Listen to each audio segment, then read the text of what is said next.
Graça e paz, boa noite, pode sentar. Eu vou falar agora, daí alguém pega aqui e distribui. Como o pastor Joel comentou, se alguém quiser café, tá ali, bolachinha, enfim. A gente sabe que o pessoal pode circular aqui, não tem problema, tem chimarrão rolando nas mesas aí também, tá bem tranquilo. Bom, quem aqui está começando a participar da jornada hoje, não participou nenhuma vez e aí por causa do convite de ontem começou a participar? 1, 2, 3. Não, ô colega, não precisa esse. Não, é só aquele ali mesmo. Obrigado. Bom, quem não tem a apostila da aula anterior, pode vir pegar comigo aqui agora, ligeirinho. Pode pegar aí. Usa. Ó, vamos pegando. Essa aí é outra. E pode pegar aqui. Ops. Pode pegar. Tá. Podem pegar, levar para suas mesas aí, não tem problema. Vem um e pega.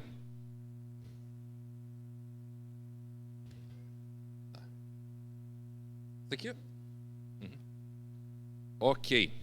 Essa aí é do nosso encontro anterior, né? Foi pode pegar essa aqui, da primeira ministração que nós tivemos, onde nós trouxemos algumas informações, orientações de como ia funcionar o processo, né? Se vocês olharem aí, né, só explicando para quem não participou da primeira ministração e também eventualmente não tenha visto o vídeo que nós passamos da gravação, explicando aqui, né? Tem um vídeo, para quem não participou da ministração anterior, tem um vídeo gravado. Se vocês não têm o link, me peçam depois, ou peçam para os líderes de grupo caseiro de vocês, que eles passam o link, vocês podem acessar no canal do YouTube da igreja, e aí vocês assistem a ministração passada, que é orientada por essa apostila aqui que vocês pegaram agora. Tá, aqui a gente fala os objetivos desse módulo que nós estamos trabalhando aqui, né, o porquê de trabalharmos essa questão da visão panorâmica da Bíblia, alguns fundamentos bastante importantes aqui, é importante que vocês deem uma olhada, porque são coisas que vão nortear os nossos encontros daqui para frente, né, enquanto nós estivermos falando aqui, né. Tanto a questão sobre a Bíblia, a respeito de Deus, propósito eterno de Deus, alianças de Deus, o reino de Deus, e esse estudo das alianças particularmente é bastante importante que vocês, quem não assistiu, quem não participou conosco, que leia a apostila, que assista o vídeo, porque ele que vai nortear muita coisa do que nós estamos falando aqui nessas ministrações, estudos, como quiserem chamar. Bom, essa é a primeira apostila, então, que nós vamos só pegar o finzinho dela aqui, porque faltou alguma coisinha. Ele tá aqui. Tá. Então, vamos lá. Só quero mostrar na última página, quem está com a apostila, a primeira, vocês vão ver que na última página vocês têm este quadro aqui, esse diagrama, onde a gente está mostrando a forma com a qual nós vamos trabalhar, apresentando para vocês então essa ideia da visão panorâmica da Bíblia. Eu vou pular a parte de explicar a importância de uma visão panorâmica, porque tudo isso a gente já viu no encontro anterior. Então vocês assistam o vídeo que vocês vão pegar isso e aí a gente vai falando. Mas a nossa ideia geral o que é? Tem várias formas de organizar a história de Deus, a narrativa da história de Deus com a humanidade nas Escrituras. Uma delas é tentando olhar como é que Deus conduziu a história desde a criação, desde Gênesis aqui, vocês podem ver que criação está na apostila de vocês, e aí tem as alianças que Deus foi fazendo com pessoas específicas e que foram norteando a forma como Deus foi lidando com a humanidade ao longo do tempo. A primeira aliança com Adão no Éden, Noé, depois com Abraão, quando Deus separa um povo para si, ó. Então, só explicando, quando a gente tem aqui, ó, humanidade, é porque essas primeiras alianças que nós vamos começar a ver hoje, elas foram alianças com a humanidade como um todo. Depois nós tivemos Deus chamando Abraão, separando Abraão, e ali Deus começa a trabalhar com um povo específico. E aí a gente tem aqui, então, esse momento, esse bloco aqui da história, vamos chamar assim, onde tem duas alianças muito importantes que Deus faz, que é com Abraão, com a família de Abraão, e aí começa a sua descendência, e depois a aliança com Israel através de Moisés, da lei. E aí depois disso ainda, Deus faz uma aliança com Davi para suscitar um descendente que vai ser rei eterno e soberano, que é Jesus. Na apostila de vocês, tá igual o que eu estou mostrando aqui? Não, né? Então, essa cruz que está faltando aqui, ó, vocês vão desenhar aí, vocês vão completar esse item faltante, porque na verdade este item que falta na apostila de vocês é a chave de toda a história da humanidade. Chama-se Jesus Cristo. E é a chave de toda a história da Bíblia. Toda a história de Deus com a humanidade. Jesus Cristo é a figura central de tudo que Deus faz. Ele é a referência, o modelo. Deus planeja uma família de muitos filhos à imagem e semelhança de Jesus. E é por meio dele que todas as famílias da terra são unidas agora na aliança que Deus fez com Abraão, no propósito eterno de Deus. E daí é onde começa então, depois nós temos agora uma nova criação por meio de Cristo, novo homem, o reino de Deus começando na terra aqui, por meio da igreja, até que Jesus volte, e aí nós temos lá o final, novos céus e nova terra, aí a gente já está em Apocalipse. Tá? Então, esse é o roteiro que nós vamos fazer ao longo dos nossos encontros aqui para falar da visão panorâmica da Bíblia. E tem dois temas que são como se nós pudéssemos chamar de fundamentos, de linhas mestras para toda a narrativa de Deus. Eles meio que orientam, ou melhor, toda a narrativa bíblica da história como Deus vai agindo com a humanidade, que é a questão das alianças que Deus vai fazendo e o reino de Deus sendo essa ideia de reino de Deus que vai sendo desdobrada e vai sendo apresentada nas Escrituras, né? Então, para tu entender, por que a gente está falando isso? Reino de Deus, como a gente entende hoje, as pessoas não entendiam no início. Tu falasse em reino de Deus para Abraão ou para Moisés, talvez eles tivessem uma outra compreensão do que a gente tem hoje. Lembra que quando Jesus chega e começa a pregar, tem um momento que ele fala assim, olha, se alguém falar para vocês... Quer deixar lá atrás essas primeiras aí? Tá. Então, se alguém não tem a apostila do encontro anterior, vai ficar com o pastor Joel aqui, daí vocês podem pegar direto com ele agora. Se alguém for chegando, vocês orientem para pegar com o pastor Joel ali. Então, essa ideia de reino, ela vai sendo desdobrada, vamos chamar assim, ela vai aparecendo de forma cada vez mais clara, e chega um momento que nota que Jesus fala para os judeus, para o povo de Israel, que eram seus discípulos na época, ele diz assim, se alguém disser para vocês que o reino de Deus está em tal lugar, ou em tal lugar, não acreditem, porque o reino de Deus está dentro de vós. Então, ali Jesus está trazendo um entendimento que o povo de Israel até então não tinha. O povo de Israel entendia o reino de Deus como a nação de Israel era o próprio reino de Deus na terra. Tem relação? Tem, mas Jesus está trazendo uma ideia mais plena, ele está trazendo uma ideia de plenitude do que realmente deveria ser esperado. Então, o que a gente encontra nas Escrituras é uma espécie de revelação progressiva de Deus, que por meio da qual ele vai se revelando para a humanidade ao longo dos livros da Bíblia, ou da história bíblica que nós vemos nos livros da Bíblia de Gênesis a Apocalipse. Então nós vamos nos orientar por aqui. Agora que chegou todo mundo, eu vou pedir 4 pessoas aqui para me ajudar a distribuir as apostilas de hoje, rapidamente.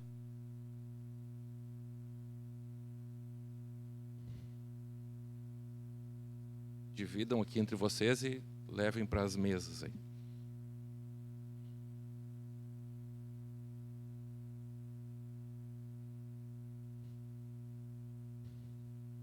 Então, o pessoal vai distribuindo agora as apostilas, que é o assunto que nós vamos começar hoje, propriamente dito, né? Nós vamos começar a falar por aqui. Quem ainda não fez o desenho... Vamos ver aqui o que é...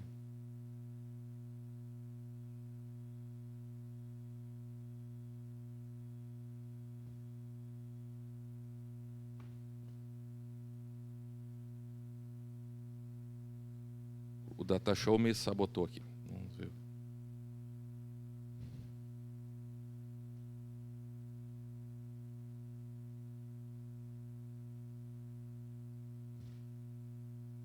Bom, por hora era o que nós precisávamos, era mostrar aquele diagrama para vocês, depois a gente volta ali se precisar.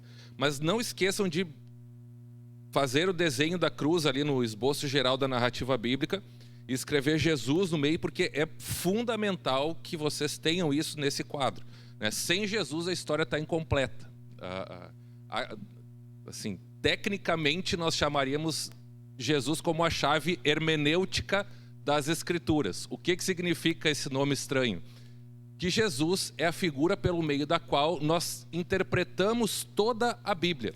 Lembra que tu vai ver no Novo Testamento falando que tanto o Pedro, Paulo, pregando a respeito de Jesus, eles falam que a lei, os salmos, os profetas davam testemunho de Jesus.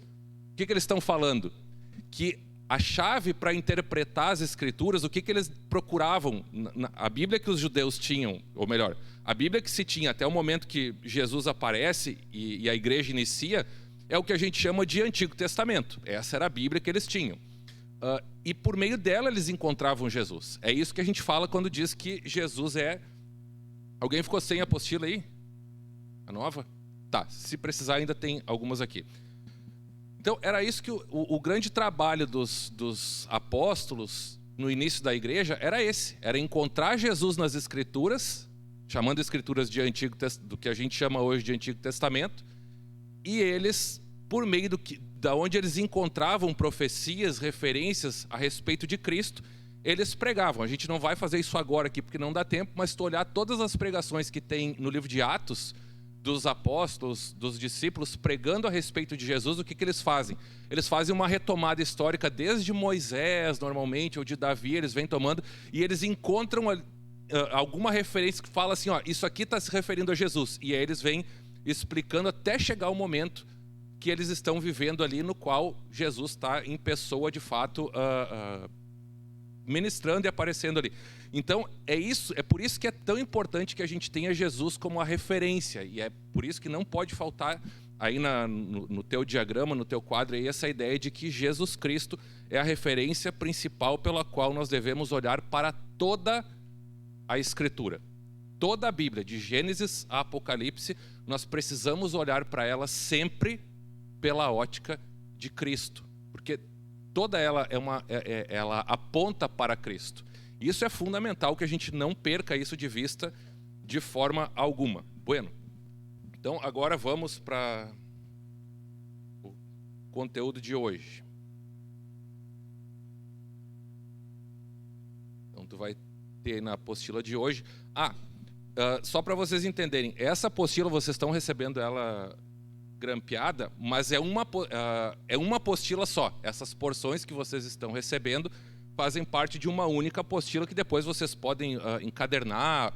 Eu trouxe, tá? Comprei para vocês, mas não é para dar, é só para repassar pelo preço de custo, umas pastas, aquelas pastas de saquinho para botar folha 4 aqui. Se alguém quiser depois, me procura aqui, porque tu pode utilizar para ir colocando essas folhinhas aqui, tira o grampo, coloca aqui dentro, enfim, utiliza, fica um material, fica bom de levar, levinho aqui, pode procurar quiser comprar outra, enfim, não tem problema. É só porque eu sei que às vezes o pessoal não tem tempo de ir até uma livraria comprar, ou nem a tina que podia botar numa pastinha. Então eu trouxe algumas aqui, se alguém quiser, depois no final pega comigo aqui. Não tem, pega comigo e me paga, né? Pelo preço de custo. Não é só pegar aqui, eu tô conversando, pega, dá de mão e leva. Não vai dar certo, tá? Nem com brinde, com aquelas dinâmicas que o apóstolo fazia de dar livro, essas coisas, eu não vou dar isso aqui, tá? Bueno, vamos lá então. Criação, primeira página aqui da apostila. E a gente vai começar falando agora. Vocês podem notar que para cada item que aparece ali, nós temos referências bíblicas que vão norteando. A gente vai começar desde Gênesis, né? A gente vai passando. Nós não vamos ler todas as referências porque não vai dar tempo. A gente vai ler algumas das principais, vamos dizer assim, pelo menos para nos nortear aqui, mas ficam as referências para vocês olharem depois. Tá certo? Então, como é que a Bíblia inicia? Falando em termos de uma... Depois eu volto, agora não vai precisar, tá ótimo. Como é que a Bíblia inicia? No princípio criou Deus os céus e a terra. Esse é o princípio de tudo. No encontro anterior, nós falamos sobre a motivação de Deus antes da criação, vamos botar assim, alguns dos porquês Deus criou o universo, as nossas vidas, enfim, criou a humanidade. E a gente falou que isso estava fundamentado essencialmente no amor de Deus. No amor de Deus por Jesus, no amor de Deus que ele queria expressar para muitos filhos a imagem e semelhança de Jesus. E aí nós temos aqui uma motivação para criar. Eu só vou ler aqui rapidamente, né, que diz assim: com base no que nós vimos, então, a motivação de Deus para criar o universo foi o seu desejo de constituir um povo para si, uma família de muitos filhos e filhas à imagem de seu filho, para que sejam amados por ele e retornem a ele esse mesmo amor.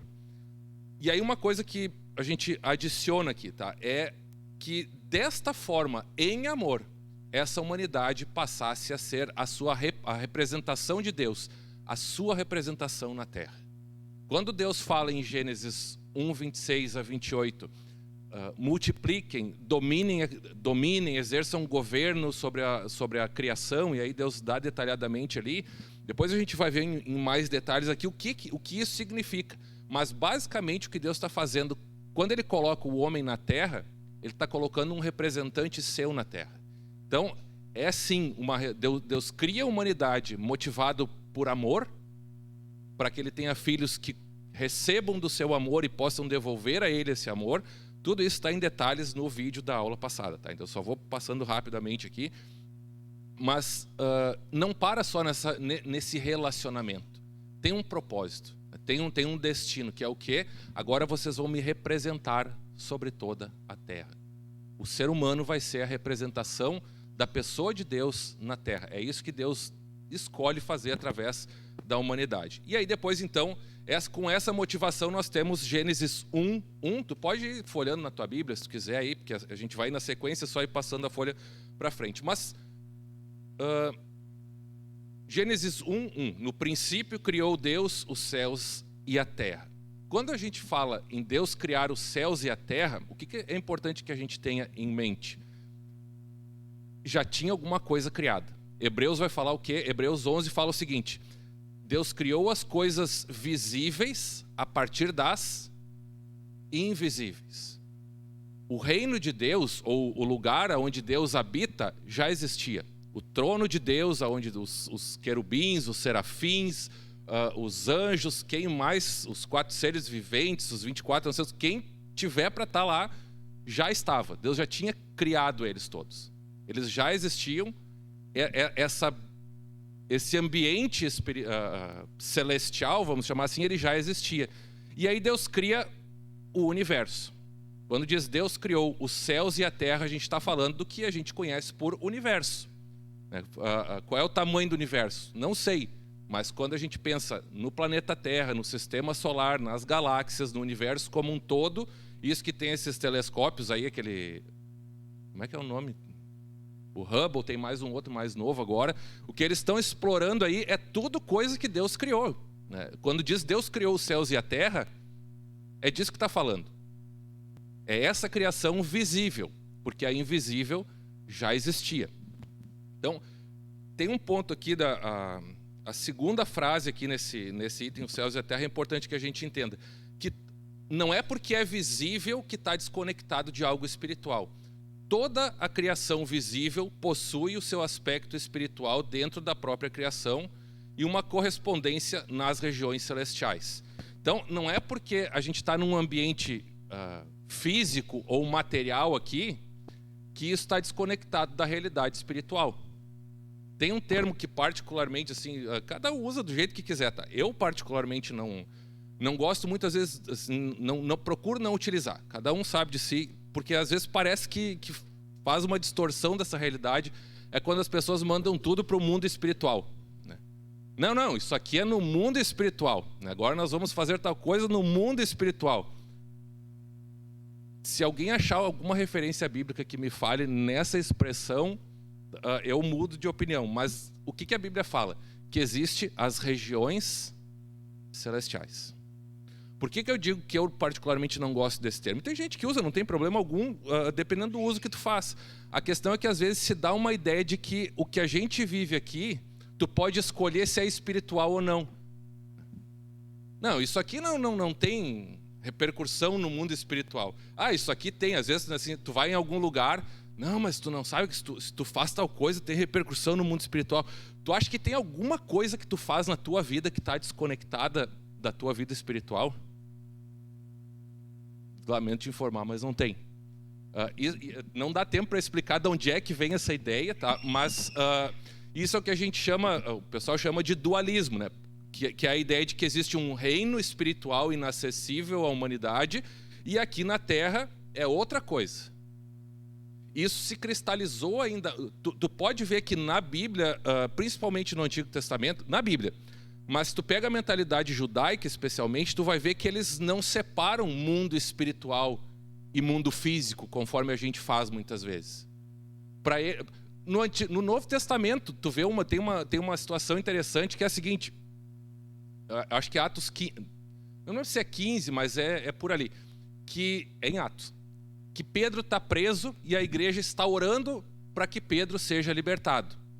E aí Pedro é libertado. Diz que a igreja está reunida em oração, forte oração e tal, e as pessoas, e aí Pedro tem uma experiência, lá ele é libertado da prisão e ele vai até a casa onde estão orando por ele. Chega lá, o que a menina que abre a porta fica apavorada, diz assim, o Pedro está aqui. Atos 12. Qual é a resposta que dão para ela? Não, o Pedro, Deus não vai, assim, não é Pedro nada, isso é o anjo do Pedro. Tu vê que eles tinham mais facilidade de acreditar que tinha um anjo na porta da casa deles do que Deus tinha respondido, do que se Deus tivesse respondido a oração que eles estavam fazendo para Pedro sair da cadeia. Então, nota que para eles essa distinção que a gente faz, eu não sei tu, mas às vezes eu fico pensando assim, e se eu vejo um anjo? Eu não sei, eu acho que de repente se a gente tem uma experiência que nem algumas pessoas na Bíblia tiveram, possivelmente o resultado seja muito parecido, né? Cai como morto, tamanho susto que a gente tomaria. Porque a gente não é acostumado com isso. E a gente, além de não ser acostumado, muitas vezes a gente acaba deixando passar esse tipo de coisa que a Bíblia não faz essa distinção como muitas vezes se faz. Existe uma realidade espiritual, é óbvio, não estou dizendo que por eu não usar o termo, eu particularmente não gosto de usar o termo mundo espiritual, porque parece que tu manda coisas para um outro lugar. E não é o que a gente tem. Não sei se foi aqui que o Guilherme falou, o Guilherme Lossi, alguns conhecem ele falando que uma vez ele estava numa cidade, foram fazer um evento, que eles iam ler a Bíblia toda em praça pública com um microfone lá. E aí ele disse que ele perguntou assim, mas para que vocês vão fazer isso, né? Ficar lendo a Bíblia na cidade assim. Não, é porque enquanto a gente fala, as ondas vão sendo levadas no mundo espiritual, a gente está profetizando para as casas e tal. Ele disse, não é muito mais fácil tu ir numa casa e ler a Bíblia com as pessoas? Né? Então, porque às vezes se mistifica uma coisa e se cria uma realidade de uma espiritualidade que a Bíblia não sustenta. Então, é importante que a gente entenda isso. Então, quando fala que Deus criou os céus e a terra, é os céus que a gente enxerga aqui, o universo, a terra que a gente tem aqui, e tudo isso estava conectado com a realidade espiritual. Não tinha nada separado. É isso que é importante nós entendermos aqui nesse ponto. Por que isso é importante? Porque daí nós vamos entrar na questão do Éden. Deus cria o jardim do Éden, e aí vocês têm ali em Gênesis 2... capítulo 2 vai falar sobre a criação do Éden. Tem toda a descrição ali de como é que foi criado. Deixa eu ver se eu consigo... Vocês têm um mapinha, inclusive, aonde era o Éden. Deixa eu ver se eu mostro aqui para vocês, se vai dar certo. Vou botar aqui.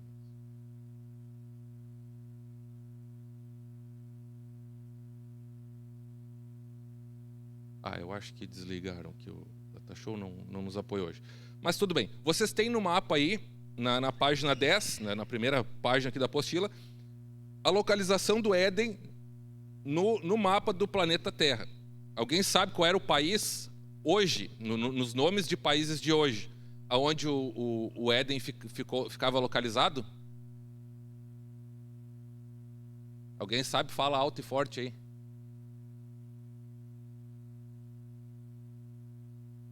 Já vamos chegar lá. Vamos testar agora aqui.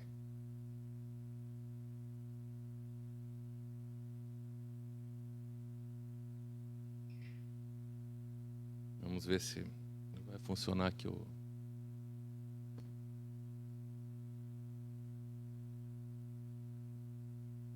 Se não funcionar, vocês seguiam pela apostila.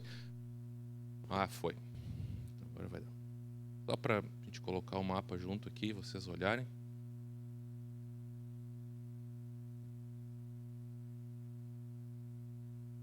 Então tá aqui, ó.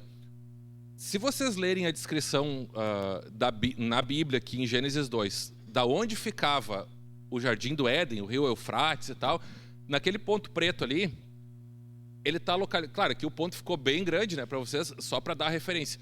Mas aproximando mais, ele vai dar onde hoje é o Iraque. Tá? Onde é o país Iraque, que a gente chama hoje, é onde ficava o Jardim do Éden, onde Deus plantou este jardim para colocar o homem ali. Aí o apóstolo lembrou aqui, né, que tem pessoas que acham que o Éden era uma coisa no céu, né, era uma coisa espiritual, no sentido de não ser nessa terra aqui. Não é isso que a Bíblia fala. Né? Lembra? Tinha uma realidade espiritual muito intensa, uma dinâmica espiritual muito intensa no Éden. Isso é fato. Tá? Agora, era, vamos chamar assim, tá? Era tangível, eu não vou dizer físico, mas era tangível. A árvore era uma árvore de verdade. Quando Eva mordeu e Adão lá morderam a fruta, tá? Dependendo da fruta, pode ter dado um estralinho dela quebrando mesmo. Tá? Era uma fruta. Eu não sei que fruta era, mas era a árvore tinha casca, tinha folha, sabe? Tipo, tinha formiga, tinha todas essas coisas. Então, era um local neste planeta mesmo, tá? E outra coisa, quando a gente falar em espiritual, a impressão que dá às vezes é que quando se fala em alguma coisa espiritual, a pessoa pensa que é tipo uma fumacinha, assim, né? Que tu passa a mão e tal. Gente, Deus que é espírito, apareceu para Abraão visivelmente. Não estou dizendo que Deus seja assim, mas ele assumiu forma humana que parecia um homem. Tá? A Bíblia, Jesus vai falar que tem pessoas que acolhem anjos na sua casa pensando que são pessoas e são anjos, sem saber. Então, sim, o Éden tinha uma realidade espiritual, mas não nessa ideia de não ser na terra ou de eventualmente ser algo tipo nuvenzinha, essas coisas meio transparentes, assim. Não. O Éden era um jardim que passava o rio, fala dos rios ali, os rios, alguns existem até hoje, ou todos eles. Tá? Então, ali está localizado o Éden. Só arrumar aqui. E aí tem uma coisa importante que nós colocamos aqui na apostila, que é importante que a gente entenda. De tudo que a gente tem no Éden ali, às vezes a gente olha o Éden como um lugar legal que Deus resolveu colocar o ser humano ali. Né? Não, é porque Deus, claro, Deus com muito amor, criou um ambiente para colocar o ser humano ali, o homem não tinha pecado ainda, então era tudo muito bonito, tem todas as descrições que tu possas encontrar ali e outras mais que eventualmente tenham, mas o que a gente tem por trás, e aqui é o que eu queria chamar a atenção de vocês, porque o resto, assim, o Éden vocês já ouviram falar, né? É que essa descrição do Éden, tal como nós temos aqui, se a gente for olhar outros textos antigos da época que Gênesis foi escrito, próximos a essa época, o que a gente identifica é que a linguagem que foi utilizada para descrever a criação e o Éden, ela dá uma ideia de um local sagrado, de um local que expressa algo celestial. E aí o que a gente entende por isso? O Éden foi vamos dizer assim, foi a semente ou o primeiro modelo do reino de Deus sobre a terra. Com toda a realidade que nós temos ali, vocês podem ver que está destacado aqui, né? O Éden pode ser considerado, e ele é considerado por alguns teólogos, como a primeira extensão do reino de Deus sobre a terra. Por quê? Pois foi o lugar preparado por Deus para manifestar a sua presença na terra, para colocar o seu representante na terra. Tá? Então, era o lugar no qual a realidade celestial poderia ser experimentada na terra. Era ali que a realidade se tu quisesse, né, tinha aquela música, não sei se o céu subiu, como é que é? Se o céu desceu, Tá, essa aí. Se tem alguém que experimentou isso na vida, foi Adão e Eva. Por quê? Porque antes deles pecarem, quando Deus desce diariamente na viração do dia e se encontra com eles, o que tu tem ali? Mas para Deus, tu imagina, Deus descer na terra, com tudo que foi criado ali, o que tu tem? Tu tem um lugar onde Deus reina. Deus era soberano sobre todos. Deus colocou os seus representantes, os seus embaixadores, seus agentes naquele local para governar, dominar, cultivar. Toda essa linguagem dá uma linguagem de algo sacerdotal, de algo nobre, de algo real no sentido de realeza. E o que a gente tem aqui? A primeira semente, o primeiro esboço, o primeiro desenho do reino de Deus na terra. Se a gente fosse parar para pensar, isso não parece do que a gente tem culturalmente hoje, né? Como é que tu chama um lugar preparado para a prestação de cultos, sejam eles para quaisquer entidades que forem, mas que tu tenha um local preparado para que pessoas ministrem alguma divindade e ali façam os seus serviços? O nome disso não é templo? Deus criou o primeiro da terra. Ele disse: eu não habito em templos feitos por mãos humanas. Ele queria habitar dentro de nós. Mas a primeira representação que a gente tem, a primeira ideia que a gente tem de algo sagrado, não vou chamar de templo, mas de algo sagrado, um ambiente no qual Deus resolve visitar a humanidade, chama-se Éden. Então essa é a ideia que nós temos do Éden. E isso vai nos falar muito também depois, tá? Eu vou passando aqui, vamos passando, sobre o que Deus colocou ali no Éden, né? Ou quem Deus colocou no Éden, que é a humanidade. Vamos para a próxima página aqui. A humanidade. E aí nós temos o início. Então Deus cria um local, um ambiente que tem todos os indícios. Eu não, assim, se alguém quiser saber depois, me procura no final, assim, eu dou mais detalhes, onde é que tu acha, referência e tal.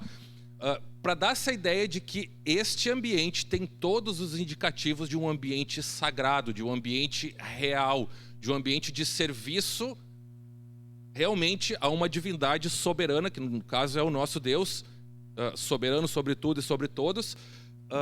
Deus coloca um agente, um representante neste lugar. E aí nós temos aqui a criação do homem.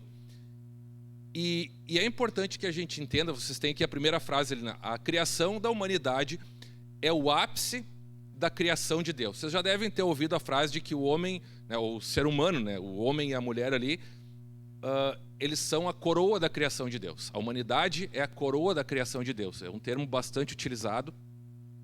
E de fato é. Aqui Deus coloca a humanidade, Deus coloca o homem e a mulher como imagem e semelhança de Deus. E aí já na terceira frase do parágrafo ali, vai dar a quinta linha, aí eu vou ler só para ficar mais fácil. Diz assim, ó, já a combinação dessas palavras. Então quando Deus coloca o homem ali e diz assim, façamos o homem a nossa imagem e semelhança. Tem muita discussão do que é isso, afinal de contas, mas tem alguns indícios de novo.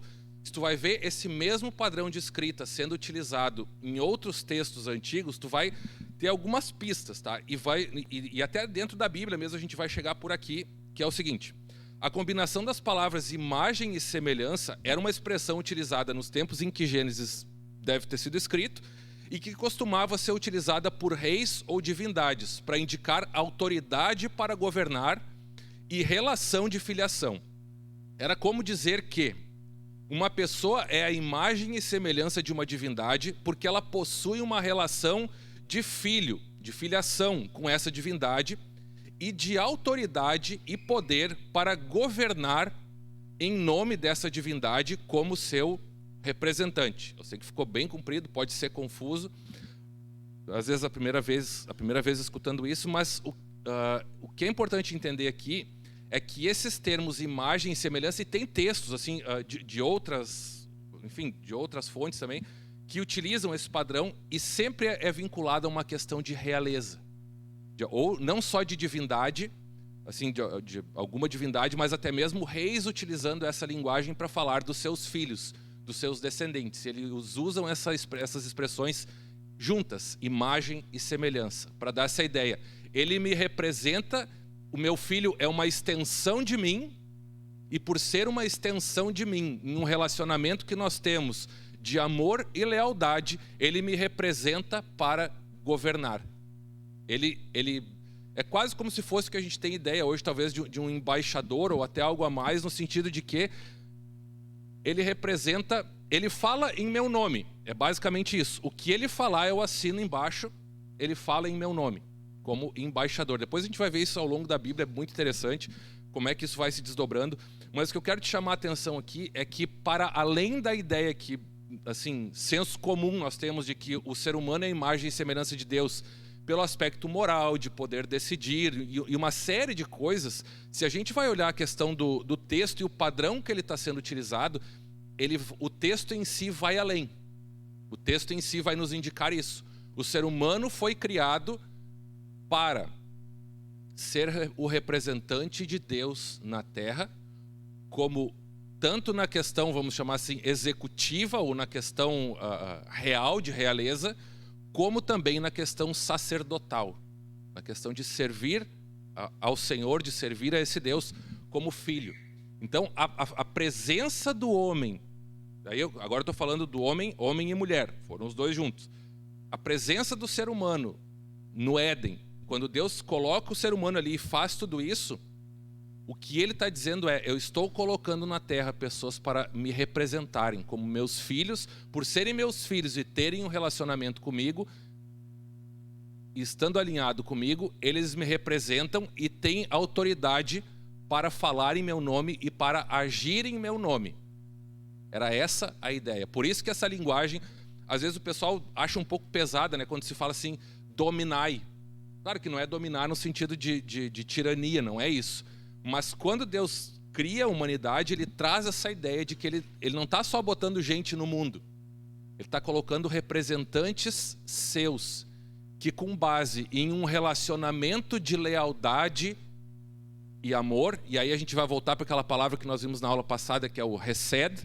Quem não viu o vídeo precisa ver, porque tem muita coisa lá, mas é a ideia de um amor leal que está vinculado com uma aliança, no contexto de uma aliança. Então, meus filhos aliançados comigo me representam na terra para governar em meu nome.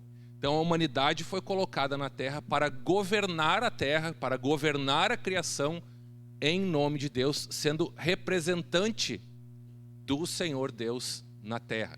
Esse foi o propósito. Nesse momento, qual era o estado do homem?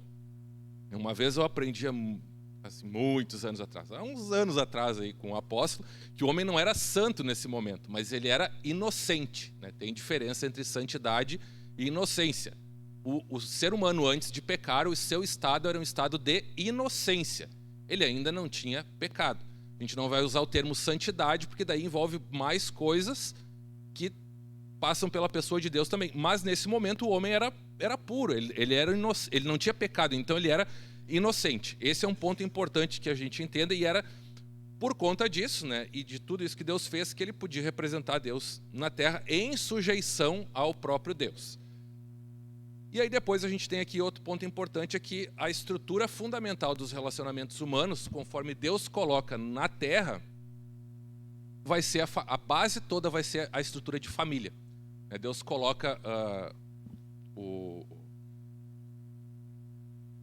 os gêneros ou sexos, enfim, masculino e feminino, para que sejam a base de toda a frutificação no planeta Terra, para que cumpram parte do comissionamento de Deus, que era eu e encher a terra. E isso está fundamentado numa estrutura familiar. E é importante que a gente entenda isso, tá? Eu sei que hoje tem muita discussão, para vários lados dá para levar isso, mas para o nosso assunto aqui, o que interessa dessa ideia familiar é que praticamente toda a linguagem que Deus vai usar, ou vamos dizer assim, um dos principais termos que Deus vai usar nas Escrituras para descrever o seu povo é a figura da família. Meu povo, meus filhos, Ele trata Israel, Abraão com uma família, Israel Deus trata como sua família, Jesus é o seu filho, nós somos seus filhos. Essa talvez seja a principal figura que Deus utiliza em toda a Escritura para descrever como ele vai organizar o seu povo, como ele vai constituir o seu povo e como ele vai conduzir o seu povo. É pela linguagem de família. Vão aparecer dois outros termos também bastante recorrentes, assim, ou figuras, que é a questão de reino e sacerdócio. São duas funções também que vão aparecer bastante para descrever o povo de Deus, mas família normalmente acaba sendo a base principal. E isso é importante para que a gente entenda, porque vão aparecer outras descrições nas Escrituras, mas são descrições normalmente circunstanciais. O povo de Deus como um exército, o povo de Deus como uma força muito grande, o povo de Deus como um povo sábio, enfim, várias figuras que podem aparecer ali são legítimas, mas são circunstanciais. Aquela que aparece de ponta a ponta e que dá para ser utilizada para estruturar e para pensar e compreender toda a narrativa que nós temos nas Escrituras é a figura de família, tá? Então, depois ali, quando Deus fala que colocou, ou está escrito em Gênesis ali, né, que Deus coloca o homem para cultivar e guardar o jardim. Outra coisa interessante aqui é que esses termos, normalmente, eles só aparecem juntos em algum versículo, ou assim, na sequência um de outro na Bíblia. Vocês têm as referências aqui, quando descrevem o trabalho de sacerdotes. Claro que talvez na tradução para português não apareça a mesma expressão cultivar e guardar, talvez eles tenham traduzido, o tradutor tenha usado outra palavra, daí depois vocês podem ver aqui as palavras que são utilizadas em servir, né? Isso mesmo. Então, para servir, então tem outras palavras que são utilizadas, mas no hebraico as palavras são as mesmas, e mais uma vez nos dá um indício de que o que era para ser o trabalho, a atribuição, a tarefa que Deus deu para o homem de cultivar e guardar, né, ou servir e guardar o jardim, era algo sacerdotal. Então a humanidade foi criada com uma vocação sacerdotal. Ser imagem e semelhança de Deus é isso, né? É entender essa vocação, viver isso. E quando tu perde isso, é algo... O que é ser desumano? Às vezes a gente acha que ser desumano é ser malvado com alguém, né? Ser desumano é te afastar da imagem e semelhança de Deus. Se ser humano é ser imagem e semelhança de Deus, quando tu perde isso, tu tá te distanciando da verdadeira humanidade, né? Conforme foi pensada por Deus. E aí Deus coloca esse homem no jardim, e aí, como nós falamos aqui, ele dá um comissionamento. Vocês vão achar vários termos para descrever isso. Um deles é esse que está aqui, mandato de domínio. Tem outros, tá? Esse aqui particularmente é o que eu tenho mais familiaridade, então coloquei aqui, que fundamentalmente quer dizer o seguinte: Deus comissiona o homem para ser seu representante na terra com autoridade. É o que está aqui, autoridade. Deus, como soberano nos céus e na terra, decide que seu governo na terra será exercido através dos seres humanos e ponto. Por conta de tudo que eu já expliquei para vocês aqui, dessa ideia do que é imagem e semelhança, do guardar, do servir e cultivar, né, desses termos aqui, que dão essa ideia do ser humano sendo comissionado com autoridade para representar o Senhor, representar Deus, representar Jeová na terra. É isso que é feito aqui, e para isso Deus dá autoridade para o ser humano. Isso é bastante importante que a gente entenda, que tudo que é dito para Adão e para Eva, agora sujeitem, dominem, eles estão empossados de autoridade para avançar e fazer isso. Deus já tinha dado para eles, eles tinham legitimidade para exercer isso dali para frente. Tá? E vocês podem ler o texto aqui depois, tá? Que eu já expliquei algumas coisas para vocês aqui. Como eu já disse, né, essa delegação de autoridade está diretamente ligada com o fato de Deus ter feito o homem à sua imagem e semelhança. E Deus dá autoridade sobre tudo para o homem na terra. Só tem sobre uma coisa que ele não cita aqui. Quem chuta o que é?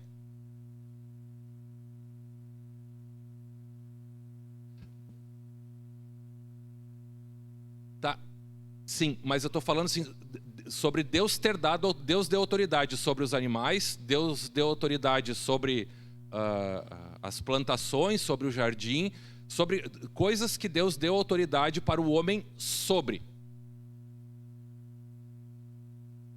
Mas tem uma coisa aqui que Deus não...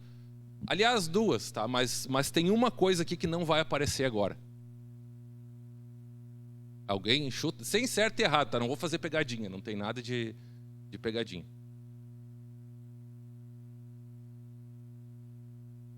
Não, sobre si ele tinha na época, né? Assim, a partir do momento que Deus delega algo para ele, ele está dizendo, olha, tu consegue te governar. Mas é uma boa ideia. O clima não consegue governar, exato, mas ainda não é bem isso, porque isso em princípio, o que a gente tem aqui? Isso em princípio estava, vamos dizer assim, isso estava harmonioso, ainda não tinha acontecido, assim, ainda não tinha chovido sobre a terra, alguma série de coisas. Tem uma coisa que Deus não dá autoridade para o homem aqui. Vocês viram ele falar sobre... Mas criar é um poder. A autoridade é o direito de exercer o poder. Eu vou deixar isso para daqui a pouco. Também é um poder. Não é... Lembra, o que é autoridade? É o direito de exercer poder. Essa é a ideia. Vamos supor...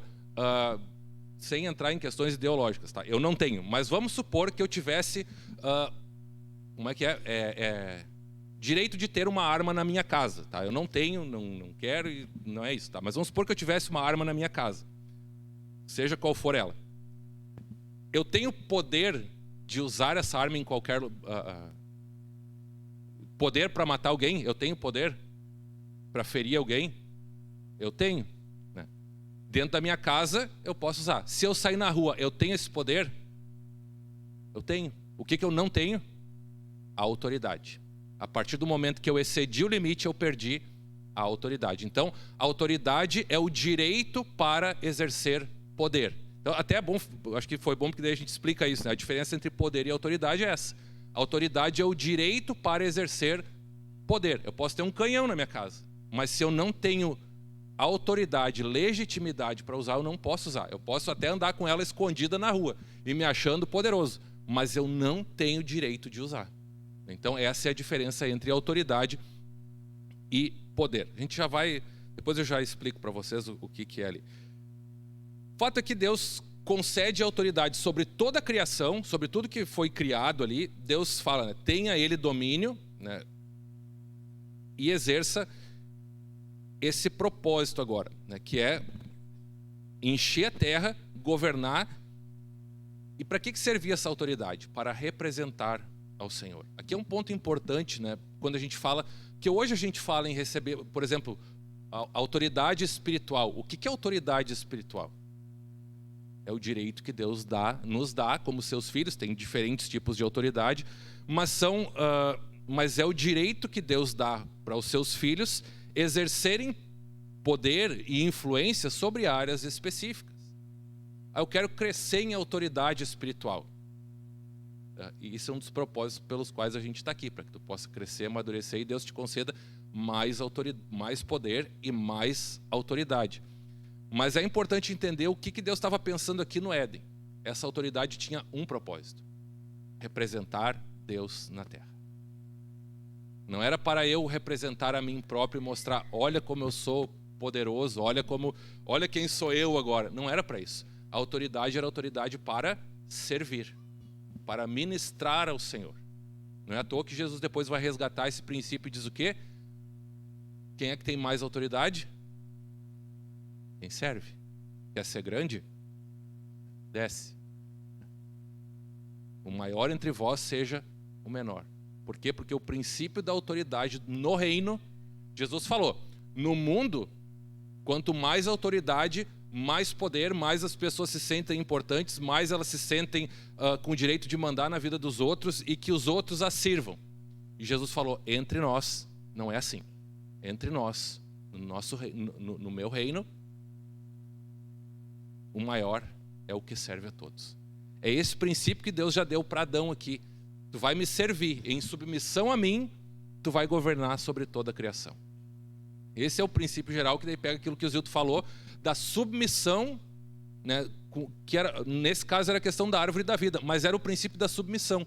Enquanto tu estiveres submisso a mim e andando conforme eu quero, tu está me representando na terra. Essa era a ideia deste mandato de domínio, e com base nisso, o que o ser humano tinha? Autoridade sobre toda a criação. Tudo que era visível, o ser humano tinha autoridade. Eu disse que tinha uma coisa que não cita aqui. Tu já viu que aqui não cita poderes espirituais? Não diz aqui que Adão tinha poder sobre, ou autoridade sobre o inferno, sobre as trevas, sobre todo o poder do inimigo. Não fala aqui.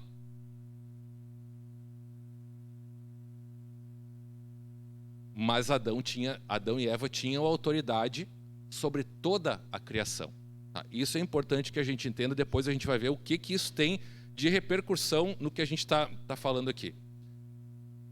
A gente já vai chegar lá. Daqui a pouquinho a gente já chega aí. Então, por fim, assim, a última coisa para nós considerarmos do Éden aqui é que esse lugar foi criado.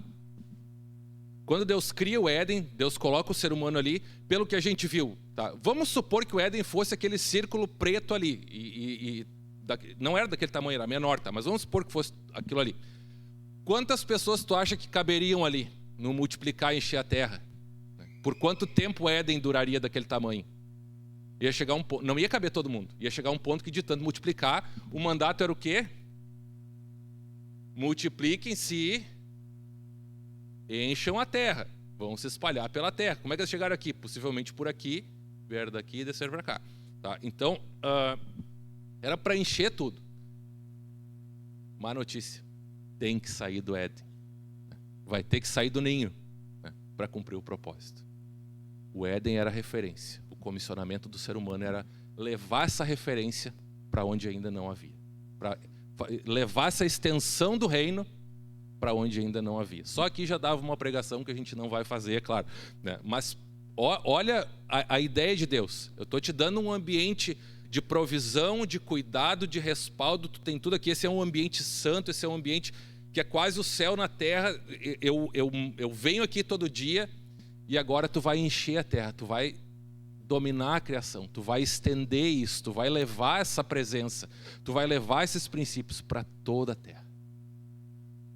Esse é o mandato de domínio. Expandir o reino, expandir o domínio de Deus, expandir o governo de Deus como representantes de Deus para toda a terra. Nesse caso, a vantagem é que, enquanto o ser humano não tinha pecado, toda a humanidade deveria ser temente ao Senhor, deveria estar sujeita ao Senhor, e seria então como expandir o reino. Claro que naquela época os países não tinham essa divisão aqui, né? Mas o que ia acontecer? Por onde a humanidade fosse submissa ao Senhor, ela ia estar levando o reino. Ela ia estar expandindo essa presença, esse governo e esse domínio. Essa era a ideia. E aí eu já vou fazer uma dinâmica aqui com a gente para vocês darem uma esquentada aí, tá? Para passar um pouco do frio. Mas e como é que isso acontece? Eu já falei uma série de coisas aqui, eu acho que já está posto. Mas lembra que nós falamos das alianças? Vocês têm aquele quadrinho que nós vimos no início. O que nós temos no Éden? É entendido como a primeira aliança de Deus com a humanidade. O relacionamento de Deus com Adão e com Eva no Éden era um relacionamento de aliança. Quem teve no outro encontro ou vai assistir o vídeo depois vai entender. Mas não tem, a única questão é que não tem a palavra aliança explícita em Gênesis 1-3, aqui não aparece a palavra aliança. Mas todos os itens que nós vimos até aqui, eles dão indícios de uma aliança estabelecida, na qual tem um relacionamento entre Deus e o homem. Conforme o Zilton falou, tinha um condicionante nessa aliança, que era uma aliança baseada em amor, baseada em lealdade, mas com um condicionante. Né? Tu vai... A nossa aliança está estabelecida em lealdade. Eu vou te colocar um limite e daqui tu não passa, que era a árvore do conhecimento do bem e do mal. Esse era o limite.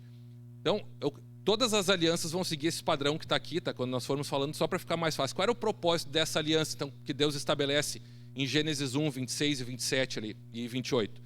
Enchi a terra constituindo um povo que se relaciona em amor com Deus e expressa a sua imagem na terra como governante, como sacerdote, filho e governante na terra.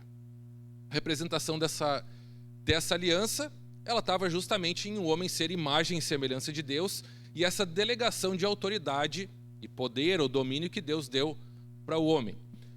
Ela não, assim, como é que ela aponta para Cristo? Ela não vai indicar claramente, assim, ela não fala, não tem isso no texto específico, mas lembra que a gente tem o porquê Deus criou a humanidade.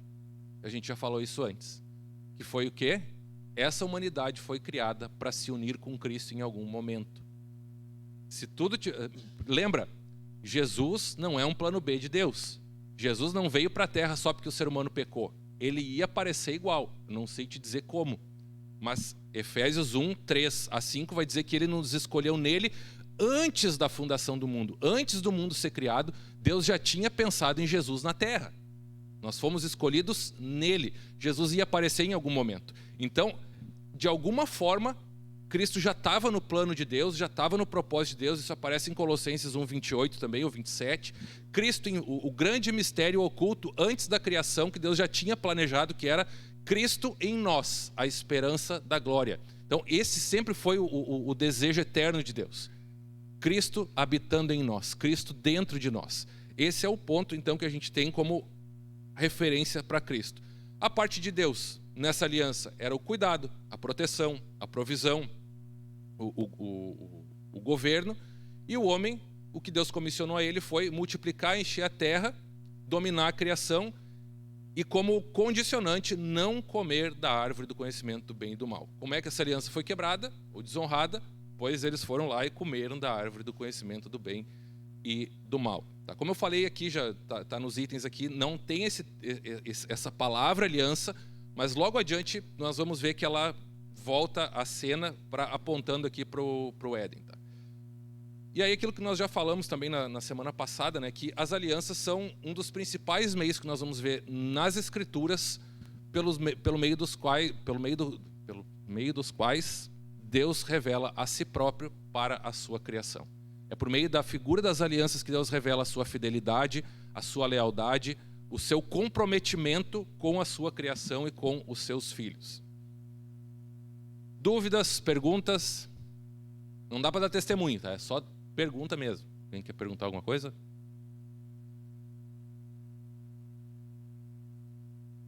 Desculpe.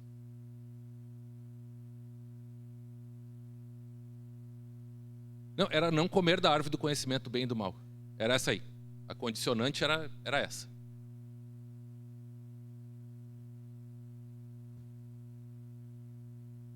E ele tinha que cumprir o propósito para o qual ele foi designado, né? Bom, quem aqui leu Gênesis de 1 a 15, que eu tinha pedido para vocês lerem? Algumas pessoas. Bom, acho que todas as mesas tem alguém que leu. Então, agora a gente vai fazer 5 minutos. Não é uma mesa assim como a gente teve, mas eu queria que vocês, pensando em Gênesis, tá? Aqui a gente veio até a humanidade foi criada, chegamos até aqui. Agora, dali para frente, tem uma série de eventos que vão acontecer entre Gênesis 3 e Gênesis 15, que são determinantes para a história da humanidade.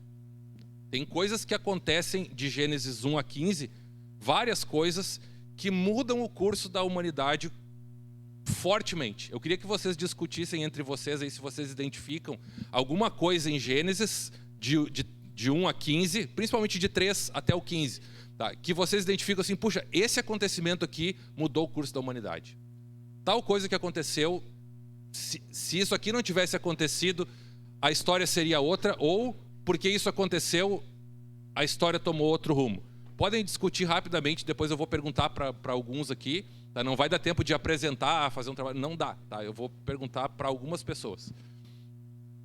Mas vejam se vocês identificam aí. Quem leu Gênesis vai estar mais fresquinho, quem não leu vai ter que correr aí, tá? São 6 minutos para fazer isso. Acharam alguma coisa aí? Alguém quer falar algum que achou? Vamos lá. Era para ter 2 microfones, mas não tem, a gente anda por aqui.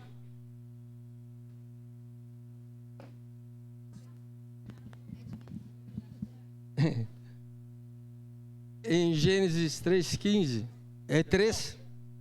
Gênesis 3 nós temos... Pessoal, o que deu, deu. Agora tá, vamos lá. Bem, fala dos eventos, né? Eu cito 2. Em Gênesis 3 nós temos toda a passagem onde relata a queda do homem e as suas consequências drásticas até hoje. Mas nós temos uma notícia boa, positiva, que é em Gênesis 3,15, que é a primeira promessa da vinda do Messias, Jesus, graças a Ele. Mais alguém? O que mais que apareceu aí? Alguém se anima aí? Flávio.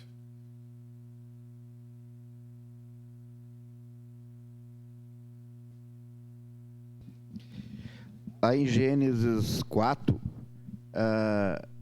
nós tivemos o primeiro incidente lá onde... Vou ler aqui 4... Ah, tá. Onde Caim mata Abel lá, né? Então, depois também vem a construção da arca, onde Noé foi obediente, quando Deus pediu e construiu a arca, onde houve a salvação ali da humanidade de novo, que foi o filho dele, junto com ele, né? Porque os outros não acreditavam. Ótimo. Obrigado. Mais alguém? Mais um e aí a gente encerra. Só já deu o... Vamos aqui. Olhem quanta coisa vai aparecendo. Tem a questão da Torre de Babel, né? É divisão ali em muitas línguas e daí os povos não conseguiam se falar. Então tem o primeiro assassinato, tem Babel, tem o dilúvio, tem o Noé com a arca. Se não fosse Noé, a gente não estava aqui hoje. Então, quanta coisa vai aparecendo. E isso é importante. Por que a gente fez esse exercício rápido aqui? Infelizmente não dá tempo para todo mundo participar. Seria muito bom, talvez, num outro momento. Mas o que eu queria chamar a tua atenção aqui é para como é importante, como são importantes os primeiros capítulos de Gênesis, especialmente de 1 a 15. Tá? São eles que vão nortear toda a narrativa da Bíblia. Eu já vi alguém falar assim: se o inimigo consegue te fazer duvidar de Gênesis de 1 a 11, eu diria de 1 a 15, meia batalha está ganha.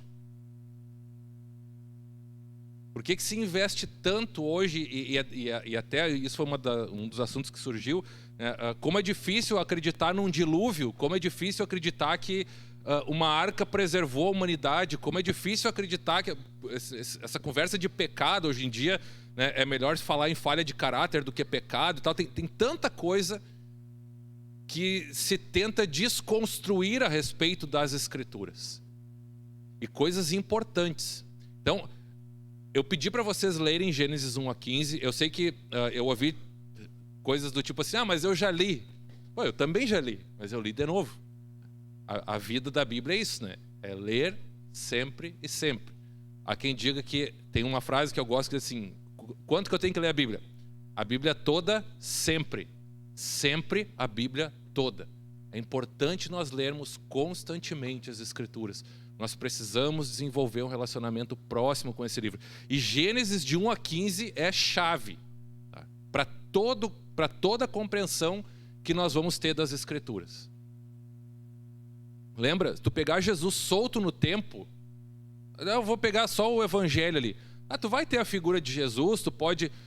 mas Jesus está salvando a humanidade do pecado. Que pecado? De onde é que saiu o pecado?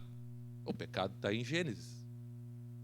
Jesus é prometido, é profetizado e prometido há milhares de anos desde o início da criação. Onde é que está isso? Jesus não é um acidente da história? Não, o Jesus histórico? Não, ele está prometido desde Gênesis 3. A humanidade sendo preservada a partir da família de Noé, depois Babel, e a gente vai ver todas as implicações que tem. Então, é muito importante. Se tem um trecho da Bíblia para tudo, assim, toda a Bíblia, tá? Mas não vou dizer se tem um trecho, mas é muito importante que a gente tenha como... lembra o propósito aqui que a gente falou antes, Efésios 4:11, equipar os santos para a obra do ministério, maturidade, a semelhança de Cristo.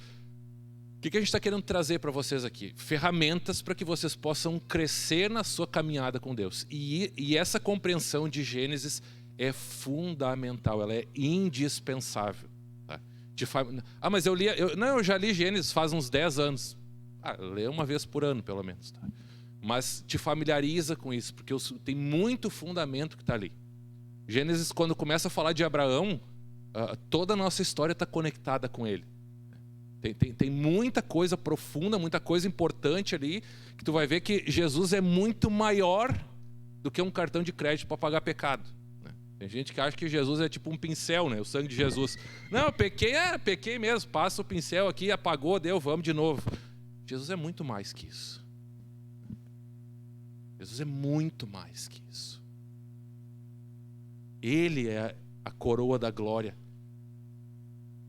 Lembra que fala em Hebreus, ele é a expressão exata do seu ser, do ser de Deus. Jesus é o centro de tudo. Então, e a gente precisa compreender a história inteira para poder perceber isso. Então, por isso que é tão importante Gênesis de 1 a 15. Tá? E aí, o que a gente tem em Gênesis de 1 a 15? Agora eu vou passando alguns pontos que vocês já discutiram aí. Primeira coisa que nós temos lá, nós vamos ver ali... Deus coloca o jardim, seguindo aqui, né? Gênesis 2 ainda, e depois no 3 ali vai aparecer. Nós temos Deus colocando o jardim e ele coloca 2 árvores lá. A árvore do conhecimento do bem e do mal e a árvore da vida. E a ordem é muito simples. Faz tudo o que tu quiser aqui dentro desse jardim, só não me encosta e nem come daquela árvore. E aí todo mundo sabe o que aconteceu. Eu não vou entrar nisso porque todos já sabem, a gente já falou, o apóstolo já falou nas ministrações que ele fez aqui também, do impacto que isso teve. Agora, para mim, o que me chama a atenção é o seguinte: também tinha a árvore da vida. E por que eles não ficaram com vontade de comer aquela?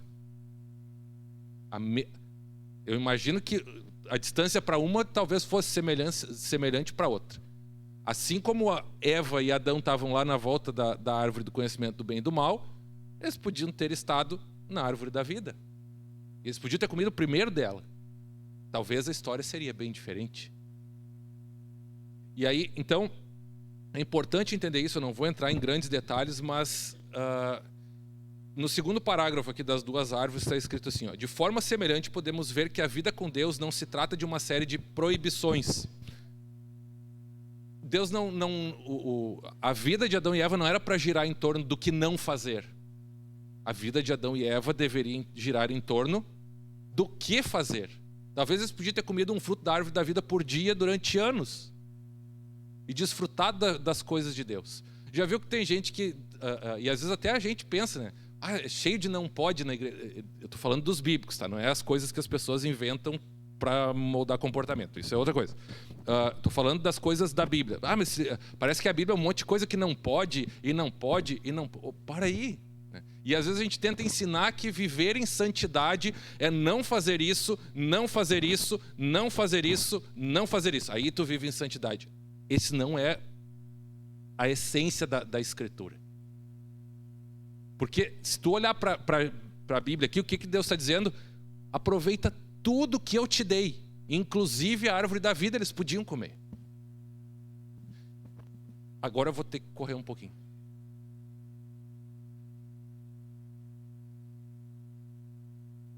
Isso, depois a gente já vai chegar nela ali. Né? Então, e quer ver como isso ainda é verdade para hoje? Em Gálatas 5, Paulo diz assim: andai no Espírito e não satisfareis a concupiscência da carne. Paulo não diz assim, andai no Espírito e não satisfaçam a concupiscência da carne. Ele está dizendo, andem no Espírito e, consequentemente, vocês não vão fazer as obras da carne. Ou seja, valoriza as coisas que Deus te deu, valoriza todos os podes e os faças que a Bíblia te diz que tu pode orar pelos enfermos, tu pode desfrutar da presença de Deus, tu pode ser transbordante de alegria, tu tem vida em abundância, tu tem acesso livre à presença de Deus a hora que tu quiser, quando tu quiser. Tudo isso são os podes, são as coisas que nós temos acesso 24 horas por dia, o tempo todo. E às vezes a gente fica se debatendo com coisa que não pode, ou que a gente queria. Mas olha o universo de coisas que Deus nos deu e que estão disponíveis a nosso favor. O problema de Adão e Eva possivelmente foi esse. Eles focaram onde estava errado e o inimigo aproveitou. Então, só para destacar isso, eu acho que é o que fica aqui dessa questão. E aí depois nós temos o problema aqui da queda, né? Normalmente se fala na queda, só que tem duas quedas, né? Lembra, eu vou passar rapidamente aqui, depois vocês podem ler. Tem a queda da humanidade, mas antes da queda da humanidade tem a queda do querubim da guarda lá, do anjo de luz, que cai e que se transforma em Satanás. E que é ele, na figura da serpente, que vai lá falar com Eva. Quando isso aconteceu? Eu não sei. Assim, o momento cronológico, eu não sei quando é que isso aconteceu. O que eu sei é que, quando o Éden foi criado e Eva estava no Éden, Satanás já estava na terra. E ele tinha, por algum motivo, ainda que seja por permissão de Deus, para testar a fidelidade da humanidade, Deus permite que Satanás entre lá e fale com a Eva. Então, antes da queda humana, antes do problema na terra, tem um problema nas regiões celestiais, que é a rebelião que acontece nos céus com Satanás e vários anjos que são repreendidos por Deus, são destituídos por Deus e são precipitados para a terra. Tá? Quando isso aconteceu, como são outras circunstâncias que a gente não vai entrar aqui agora, mas é importante que a gente entenda que isso tem um impacto muito grande em toda a história da humanidade. É importante que a gente entenda isso. E não é dar assim, está dando glória para Satanás, ficar falando de Satanás. Não é nada disso. Tem um livro antigo, vamos fazer o teste aqui. Ó. Alguém já ouviu falar no livro Satanás está vivo e ativo no planeta Terra? Levanta a mão aí. Foi menos do que a outra vez, né? Está diminuindo. É um livro bem antigo, mas é muito interessante.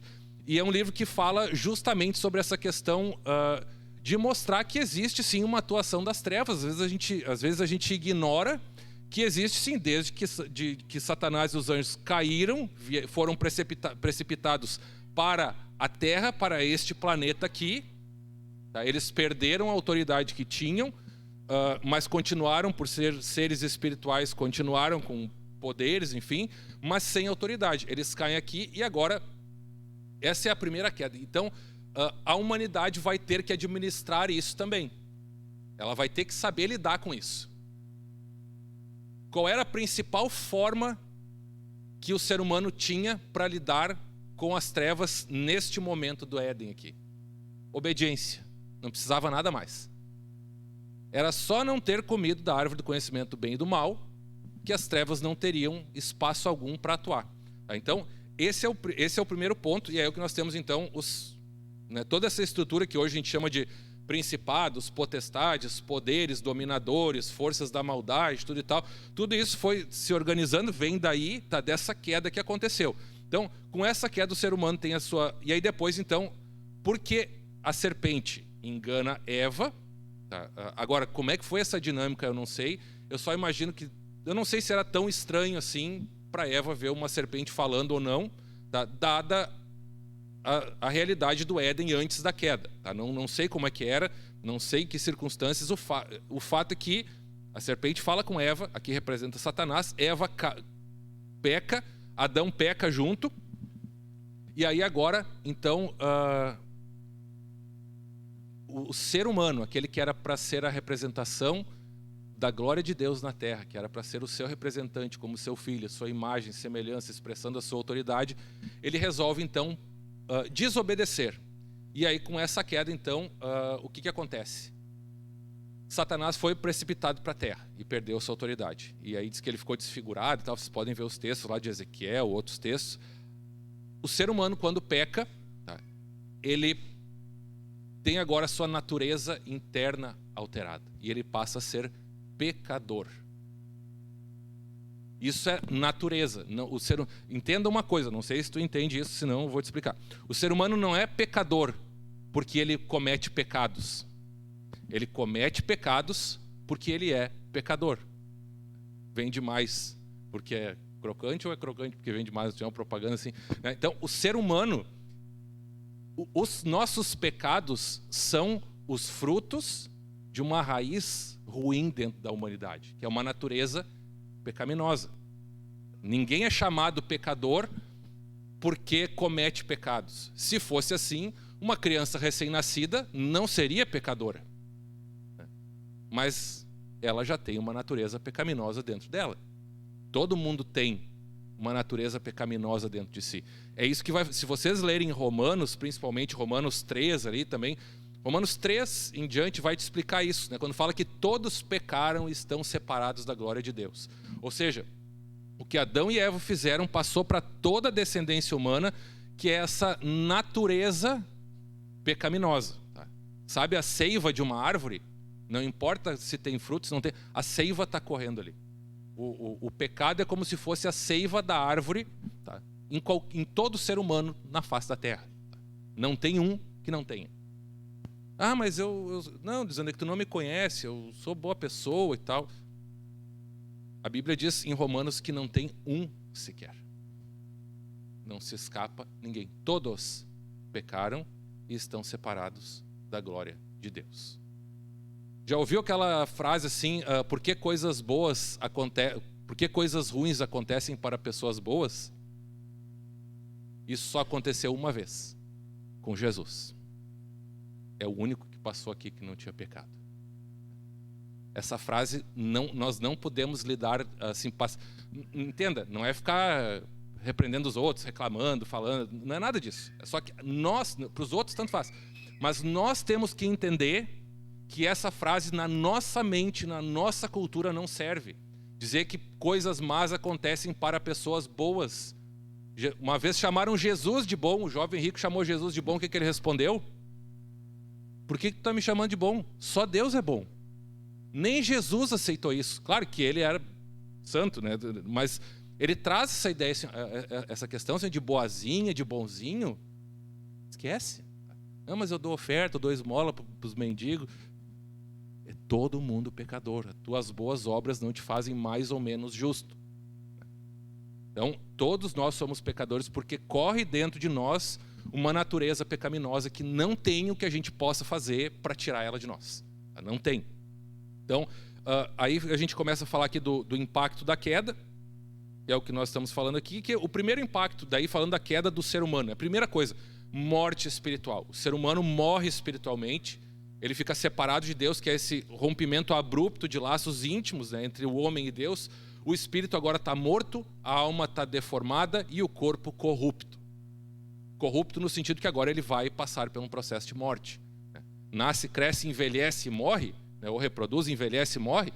Esse processo de envelhecimento é o que pode ser entendido quando Paulo fala, ainda que o nosso corpo exterior, o nosso homem exterior se corrompa. Pode ter outras interpretações, mas uma das utilizadas, e particularmente me parece que está bem apropriada, o que Paulo está falando? Ainda que o meu corpo envelheça, ainda que o meu corpo adoeça, o meu homem, e que passe por tribulações, o meu homem interior se renova de dia em dia. Mas o que nós passamos, esse processo de envelhecimento e morte, ele não haveria, o ser humano não morreria. Lembra? Se comer do fruto, certamente morrerás. É morte espiritual e morte física. Se Adão e Eva não tivessem pecado, se a humanidade não tivesse pecado, nós não morreríamos. E aí, agora entra essa questão, então, do pecado que traz todos esses impactos. Um espírito morto, uma alma deformada e um corpo agora corruptível, um corpo que está sujeito à morte. E o ser humano se torna carnal. Sua natureza passa a ser pecaminosa e incapaz de buscar o caminho de volta ou agradar a Deus por si próprio. Esse é um ponto bastante importante, que é nós entendermos: ninguém, absolutamente ninguém na face da terra, depois que o ser humano pecou, tem capacidade de se voltar a Deus por conta própria. Mas como? Eu decidi vir na igreja sozinho, ninguém me mandou. Vou repetir de novo. Ninguém, absolutamente ninguém, tem condições de se voltar para Deus por conta própria. Abre a tua Bíblia aí em João 6,44. Esse texto me faz tremer um pouco às vezes, assim, me deixa um pouco, puxa vida, porque é muito sério. João 6,44. Jesus, em outro texto, ele vai falar assim, eu sou o caminho, a verdade e a vida, ninguém vem ao Pai senão por mim. Então só dá para chegar ao Pai por meio de Jesus. Mas olha o que Jesus fala em João 6,44. Ninguém pode vir a mim se o Pai que me enviou não o trouxer. Olha o que Jesus está falando assim, ó. Ninguém consegue vir até mim se o Pai que me enviou não o trouxer. Isso significa que tu só foi até Jesus porque Deus Pai te levou até Ele, senão tu não teria ido, e ninguém vai. Uma pessoa ser convertida a Jesus, primeiramente, é uma deliberação de Deus Pai.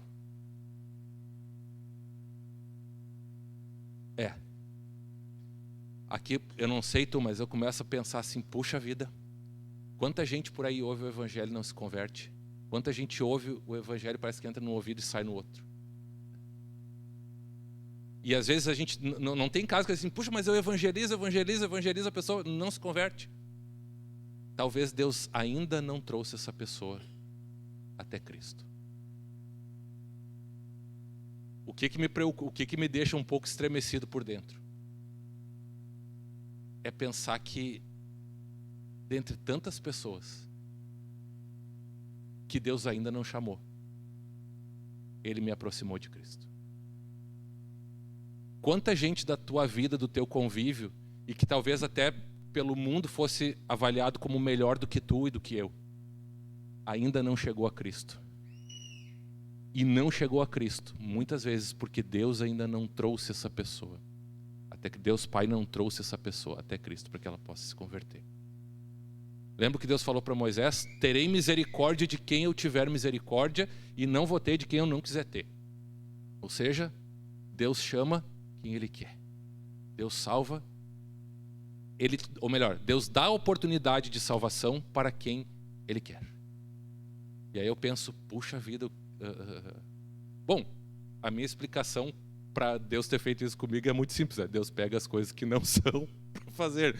Então assim, e aí tu vai olhar até isso, né? Por que Deus nos salva? O que eu tinha de melhor? Não, possivelmente nós não tínhamos nada de melhor. Porque Deus pega as coisas loucas do mundo para confundir as sábias.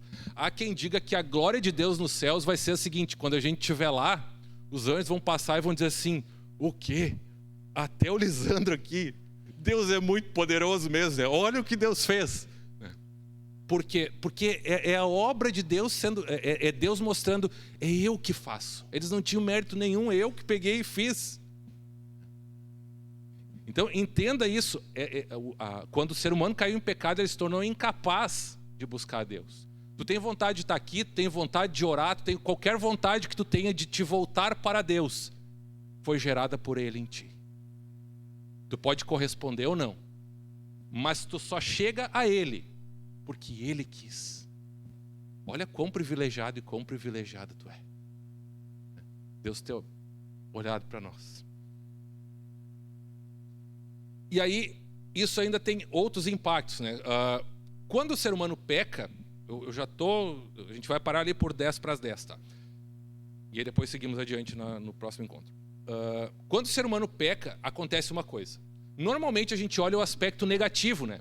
A árvore do conhecimento do bem e do mal.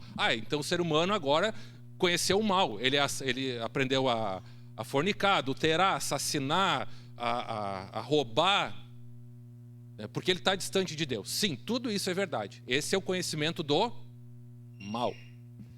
Mas o ser humano também aprendeu a fazer o bem sem Deus, que é o que eu acho muito mais perigoso. O mal que me afasta de Deus, esse aí, se alguém me confronta, normalmente ou rapidamente eu posso ver se está certo ou não. Mas e o bem que me afasta de Deus? A minha justiça própria, que eu aprendi agora a decidir. Quando o ser humano peca e come da árvore do conhecimento do bem e do mal, ele aprendeu a fazer as coisas erradas, as coisas más, mas esse conhecimento do bem e do mal está ali no segundo parágrafo, ó. Tem a ver com essa independência que o ser humano escolheu, com a capacidade de realizar o mal e o bem sem Deus. O homem passa a ser capaz de decidir como ele vai determinar o que é mal ou bom. Não é mal ou bom, é mal ou bom. conforme seus próprios padrões e valores, independentemente do que Deus tem a dizer. Quem é que diz hoje o que é certo e errado? Tem pessoas que definem as leis. Aborto hoje não é pecado, vamos botar assim, é certo ou errado. Depende do país que tu tá. O ser humano escolhe a partir do momento que um grupo de pessoas escolhe, diz, olha, isso aqui agora é aceitável no nosso meio. Beleza. Mas eu tô olhando pela Bíblia. Sim, mas eu não preciso olhar. Ou melhor, o ser humano, quando escolheu ser independente, ele escolheu ser independente, inclusive para as coisas, tanto para as coisas más, como para as coisas boas. Nós podemos fazer boas obras. Uma vez eu estava evangelizando na rua e eu fui dar um folheto para um cara e dizia, não lembro como é que dizia assim, que quer começar uma nova vida com Deus, uma coisa assim. E a pessoa me olhou e disse assim, para que eu vou querer uma vida nova? Eu estou feliz com a minha. Não é o que muita gente diz, às vezes parece que a gente só aprendeu a oferecer Deus para quem tem problema. Claro que Deus é a mão estendida para todo mundo que tem problema. Mas, e quem não tem problema? Não precisa de Deus também? Às vezes a gente olha assim, puxa, mas é uma pessoa tão correta, tão boa, faz tudo certinho, só falta ser crente, só falta Jesus. Pô, mas se falta Jesus, falta tudo. Entende isso? Se falta Jesus, falta tudo. Porque a capacidade de fazer o bem, não é uma pessoa bem-sucedida, é muito correto, não se envolve em falcatrua, tem mais caráter que muito crente, mas é perdido igual. E se tu deixar essa pessoa te ensinar, vai te ensinar no sistema errado, independente de Deus, igual. Não é o que a gente vê hoje, gente até pegando a Bíblia para dar palestra, dar curso, só não, tu pega os princípios antigos, os princípios e tal. Não, compromisso com Deus é outra coisa, isso aí deixa para o pessoal da igreja. Tu pega só os princípios aqui da Bíblia e tu aplica, tu vai te dar bem na vida. O que é isso senão fazer o bem sem Deus? Sem depender de Deus, sem estar sujeito a Deus, sem um compromisso, uma aliança com Deus. Muito do que a gente tem, até mesmo, e aí é o que me preocupa, já falei isso na outra vez, entre os irmãos, eu não falo só aqui na Filadélfia, eu falo no geral assim, eu vejo hoje a igreja às vezes fascinada com palestrante, com gente falando, não tem problema nenhum com o que é bom, mas gente que pega, não, mas fala de princípios bíblicos, fala de Jesus, tá, mas ele te fala que tem que nascer de novo, ele só pega os princípios e te deixa vivendo uma vida independente de Deus. Se alguém te ensina princípios bíblicos, que diz assim, não, tu pode viver esses princípios, mesmo que tu não seja convertido, tua vida vai dar certo. Vai dar certo até a hora da morte, dali tu não vai passar. Porque o fim é para todos aqueles que não têm Cristo. Isso não é um engano muito pior do que deixar a pessoa sem falar nada? Deixar a pessoa iludida achando que está bem? Então, tanto o mal pode nos afastar de Deus, como o bem independente de Deus pode nos afastar. Boas obras sem Deus. Não tem tanta religião que faz boas obras? E estão perdidos, a gente evangeliza eles, ora por eles. Por quê? Porque eles não têm a Cristo, eles não se converteram, eles não se arrependeram dos seus pecados. Então, isso é importante que tu entenda, que o impacto da queda trouxe independência moral para o ser humano, escolher o bem, o mal e o bem e o mal. E isso é o veneno que a gente convive, né? Isso é muito sério, não dá para a gente entrar muito assim, mas é muito sério. E aí com isso também, a morte entra no mundo, né? Nós já falamos aqui, o ser humano perde a autoridade do jardim e a criação, perde a autoridade sobre o jardim, a criação, e deixa de ser a representação direta de Deus na terra. Então, tudo aquilo que a gente falou do ser humano, que Deus planejou e tal, se perdeu. Se perdeu. Então, olha o impacto disso, né? O ser humano perdeu a comunhão com Deus. Imagina que vazio. O ser humano experimentou uma coisa que a gente experimentou antes, né? Ele experimentou depois de ter vivido na presença de Deus, aquele vazio por dentro. Adão e Eva conheceram isso depois. Agora, afastados de Deus, vendo agora as coisas começando a se perder, são expulsos do jardim, né? Não podem mais entrar no jardim, perderam aquele acesso todo que eles tinham. Vai comer o quê? Tudo tem que se reorganizar ali. E aí entra assim, por que Deus foi? E aí tem, né, tá aqui, ó, por que o homem teve que sair tão rápido do jardim? Foi punição de Deus? Ou foi amor de Deus? O que Deus disse quando foi botar o homem para fora do jardim. Vamos botar ele para fora, porque agora que ele pecou, se ele comer da árvore do conhecimento do bem e do mal, ele vai viver eternamente. E aí não tem mais conserto. Sabe aqueles filmes, às vezes, assim, que um pai tem que botar, os pais têm que botar, por uma situação muito dramática, os pais têm que botar um filho para fora de casa, ou um cônjuge briga com o outro, assim, por causa de uma situação muito ruim, e ele tem que, às vezes, porque ele não compactua com uma coisa muito horrível, tem que botar ele para fora, e aí eles põem para fora, fecham a porta, e a pessoa que fecha a porta se escorre na porta e chora copiosamente, a ponto de se sentar no chão, às vezes chorar de dor que ela teve que fazer aquilo, não era o que ela queria. Se fosse botar numa figura humana, eu penso que Deus botando o ser humano para fora do Éden, era tipo isso. Eu vou ter que te tirar daqui. Eu te criei com amor, eu te criei com planos para ti, para o melhor para ti, eu planejei o melhor, meu plano é te dar o meu melhor, tudo que Deus tinha, os seus sonhos, seus planos, seu propósito. Deus olha e diz assim: tu não pode ficar aqui, tu tem que sair. Com todo o impacto que isso tinha. Sim, teve a maldição, teve uma série de coisas. Mas se Deus, tu acha que Deus vai simplesmente olhar assim: não, tu pecou, não, sai daqui. Não foi isso que Deus fez. Lembra? Eram seus filhos. Minha pergunta para ti é: lembra que Jesus falou? Se vocês que são maus sabem dar boas coisas aos seus filhos, quanto mais vosso Pai Celeste. Eu pergunto para ti: o que precisaria acontecer para tu botar um filho ou uma filha porta fora, fechar e dizer assim: ó, tu não pode mais entrar aqui?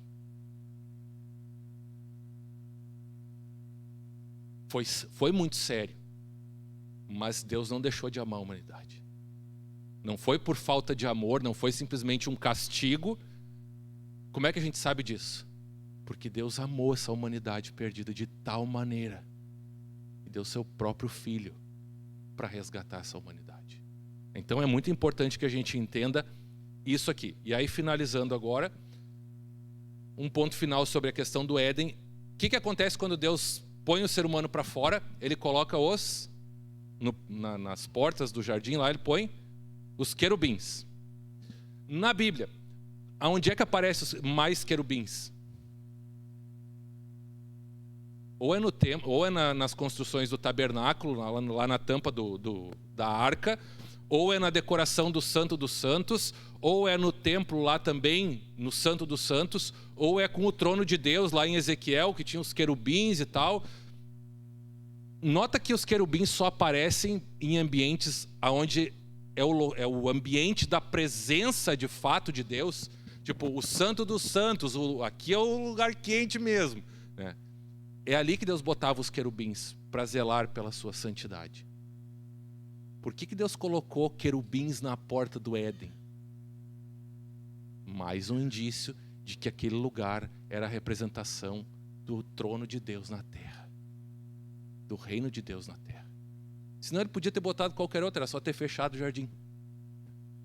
Então, mais um elemento, mais um indício que nós temos no texto aqui para mostrar da importância do Éden, de tudo que tem dentro do Éden, e por isso que é importante que a gente nós entendamos toda essa dinâmica que tem ali.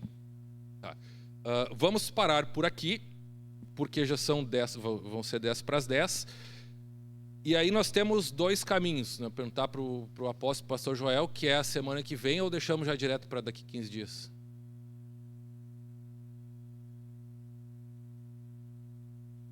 Tá, pessoal, o que acontece? Ó? Nós paramos aqui no meio do estudo, tem mais coisas ainda. Tem duas preocupações, assim, a preocupação nossa que é esperar 15 dias e a gente perder esse encarreirado de sequência que a gente está fazendo aqui, às vezes se dispersa, enfim, fica um pouco difícil de acompanhar. Então, surgiu a ideia de, excepcionalmente, pontualmente, somente, por enquanto dessa vez, que nós, ao invés de esperarmos 15 dias, nós venhamos a nos reunir na segunda que vem para dar sequência no estudo aqui, para não perder essa sequência. A minha pergunta é: se nós fizéssemos isso, quem não poderia vir? Não viria ou não poderia vir?